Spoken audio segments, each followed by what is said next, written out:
रत्नागिरीतील खेड जिल्हा परिषद निवडणुकीच्या पार्श्वभूमीवरती राजकीय संघर्ष हा शिगेला पोहोचलेला असून ठाकरेंच्या शिवसेनेचे नेते भास्कर जाधव यांनी शिवसेना शिंदे गटाचे नेते रामदास कदम यांच्यावरती अत्यंत बोचरी टीका केली। रामदास कदम यांची मानसिक स्थिती बिघडली अशा शब्दांमध्ये जाधवांनी आपला संताप व्यक्त केला। जाधवांच्या या टीकेला रामदास कदमांनी देखील तेवढ्याच जहरी भाषेमध्ये प्रत्युत्तर दिले।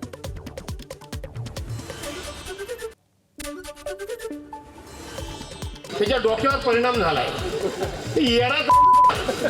खरं मी इतक्या खालच्या लेवलला जाऊन बोलत नाही। काय माणूस आहे कोण आहे काय समजत नाही। वास्तविक एवढ्या वेळा आमदार म्हणून निवडून झाला गेला, इतके वर्ष आमदार राहिला, पक्षाचा नेता राहिला, प्रत्येकानं आपल्या मानात राहायला पाहिजे का नाही? पण ह्याला विकृती आहे मला वाटतं।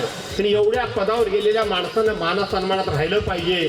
पण एक म्हण आहे ना, गाढवाला गुळाची चव आहे। जाधव आता याचा तोल गेलेला आहे। त्याच्या पायाखालची जमीन वाळू घसरलेली आहे। गुहागर मतदारसंघात सगळ्या ठिकाणी त्याला पराभव समोर दिसतोय आणि म्हणून तो कुत्र्यासारखा भोंकायला चालू झालाय। मी एवढंच म्हणेन, कुत्ते तो भोंकते आहे, हत्ती आपली चाल चालता है।